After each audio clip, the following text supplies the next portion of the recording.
The following production contains frightening and disturbing material, sequences of violence, and some language, and may not be suitable for all audiences. Listener discretion is advised.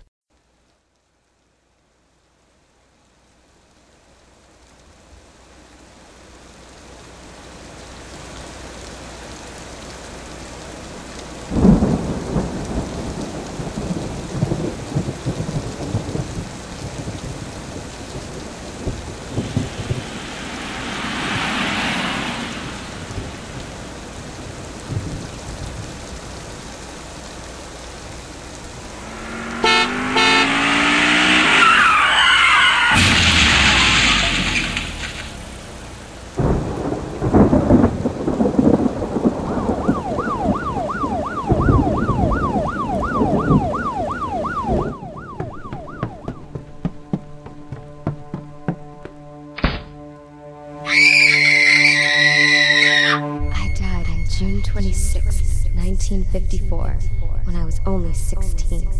This is my house. It always has been and always will be. Anyone who dares to enter my house must be punished. Only now, after 17 years, am I ready to think back on those horrible, life-changing weeks when I was 14 years old. Sometimes I still have doubts. Did it really happen as I remember it? As hard as it is to believe, deep down I know it is true. I feel that the day we were packing to move is a good place to start. Dad, why do we have to move now? We just got settled in this house. Olivia, you know we have to move a lot because of my work.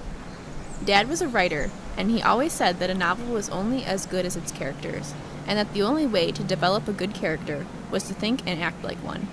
Because of his theory, we were constantly moving to different places all over the country so Dad could be in the same environment as his current character. I know it's hard getting used to a new place, Olivia. I'm sure you'll like it when we get there. I love moving. It's fun to get to live in a new house. I bet you'll like this house a lot, Anna. I hope so. Mommy, where'd my blankie go? I don't know. Ask Paul or Olivia. I'm trying to pack the car. David, could you get that box over there? Yep. Here you go. I'm sure glad the movers took care of most of our stuff or we'd be packing for days. I can't wait to see our new house. I can. I don't get it, Olivia. You're always excited about moving. Well, I just like this house and I want to stay here. But Dad told us this house would be better than all the others we stayed in. I know, but I like this house. I just don't feel like moving right now. Okay, come on. It's time to get ready to leave. Go to the bathroom if you need to. We don't want to make too many stops. What about my blankie? I'm sure it's in the van. You can find it when we unpack. Elizabeth, go check to make sure we didn't leave anything behind. I checked everywhere when I came out of the house, Dave. I found it. It was in the trunk. Good. We all climbed into our minivan to drive to our new house. None of us knew that it would be the last time that we ever moved as a family.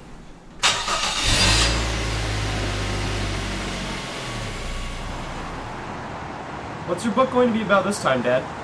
It's about a man who's unhappy with his life and moves to an isolated house to get away from the world for a while. Oh, interesting. What happens at the end? I don't know yet. I never know how my stories are going to turn out until I finish them. Maybe you could go on Oprah when your book is finished. And now, please welcome #1 New York Times bestselling novelist, David Layson. You guys are so flattering. Daddy, how much longer? We should be there in about 2 hours. That's a long time. Well, we've already been driving for about 5 hours to date, so we're more than halfway there.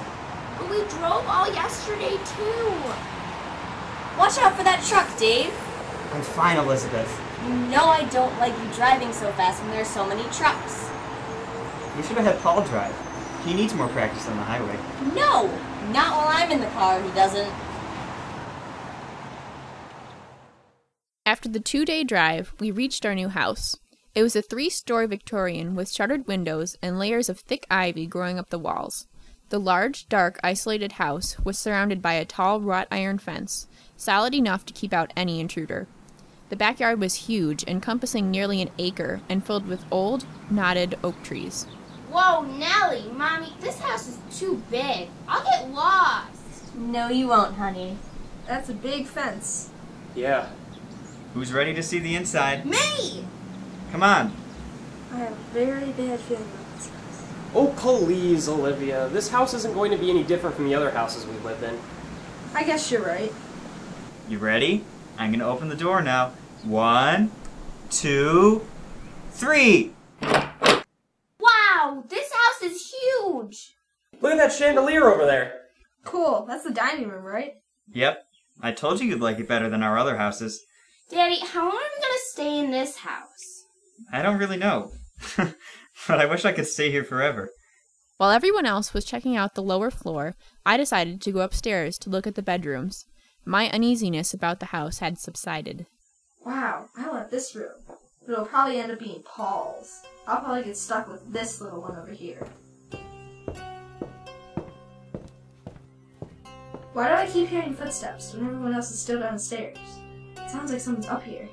I felt a shiver run through my spine and quickly ran downstairs. A few days later, before dinner time, I noticed the second unusual occurrence. Paul, can you come with me to get the pizza so I don't have to park? Okay. Olivia and Anna, help your mother clean up this old kitchen before we bring the food in. But I want to play outside. Cleaning is boring, and this yard is so big. All right, honey, but don't get too dirty because we're going to eat soon. Get your shoes and jacket on.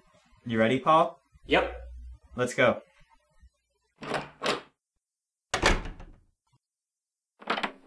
Mommy, those trees are big and scary. It's okay. Trees won't hurt you. Can you come out with me? We can play hide and seek. Not right now, sweetheart. After dinner.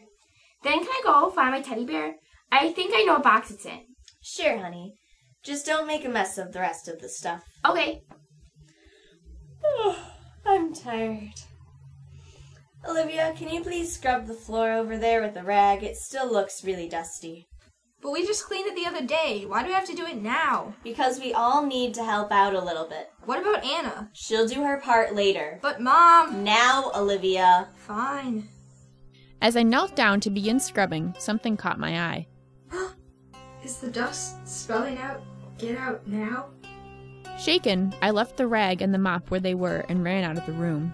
Hey, you're not done. I'll be back. I forgot. The sponge. The sponge? Dust can't spell out words. I'm just imagining things. Boo! Ah! Scared you, Olivia. Don't do that. Why not? It's fun. Well, you did get me good. Come in my room for a second. I want to show you something. I forgot to before. Okay. Look at how big my closet is. I can lie down on the floor without my head or feet touching the wall. I couldn't do this in our old house. You're right, it is big. Guys, dinner's here. Come to the table. Let's go, I'm really hungry. Okay, wait for me. I wonder what we should do with the big pile of plywood that someone left in the garage. I want a treehouse. A treehouse? That's a good idea, Anna. Maybe you guys can help me build one once we get settled. That sounds like fun. What was that? I don't know.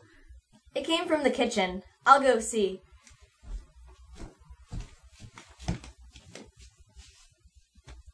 Who set a glass near the edge of the counter? Not me. I don't know. It could have been me. The window's open. The breeze must have blown it onto the floor. Oh well. Did you see how Phineas jumped when the cup broke? His tail got all fluffy. Yeah, he seems really jumpy lately. Maybe he's just not used to this house. We only moved with him once before, remember? Dad, this pizza's good. Where did it come from? A place in town called Vizzy's. Yeah, really good. Paul, don't talk with your mouth full. Sorry. After the first week or so of being in a new house, the excitement always wore off and left us with not much to do. As usual, one afternoon, we were moping around the house, even though it was a beautiful day outside. What do you guys want to do? I don't know. What do you want to do? I'm bored. Me too. Well, you guys have been in the house all day. How about you go to the park that's down the street? All right. But I don't really want to. Come on, Olivia. It'll be fun. Okay. Bye, Mom. Bye. Come back before dinner. We played at the park for a while and decided to go back to the house. Mommy, we're home. How was it, honey? It was fun. Olivia, come with me and tell Daddy about the enormous slide. Okay. It's only about a 10-minute walk, too. Yeah. I don't see Dad down here. Maybe he's upstairs. We could check his office. Okay. I think he's organizing. He's been upstairs for a while. So excited to tell Daddy. Hello? Can we come in? Oh my god! All of us froze and stared open-mouthed at what we saw. To this day, that image of my father is engraved in my mind. Even when I try to shut it out, I see him lying there on the blood-soaked rug of his office, his limbs splayed haphazardly around him, blood oozing from the deep wound in his chest and onto his flannel shirt.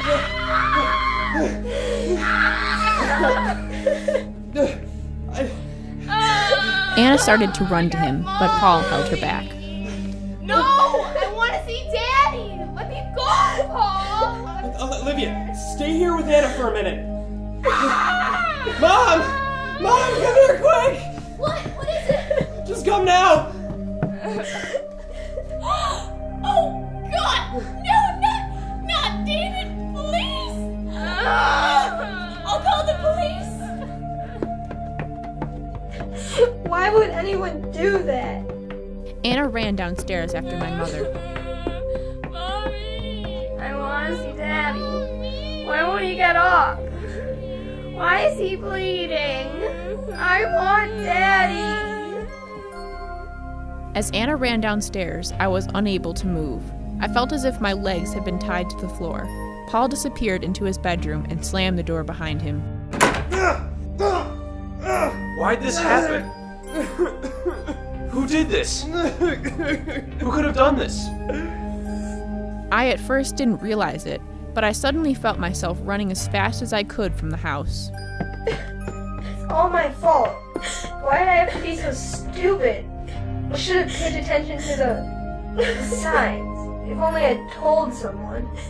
I knew my mother was just as upset as Paul and I, and it would be part of the reason that we grew to be so distant from each other in the coming weeks.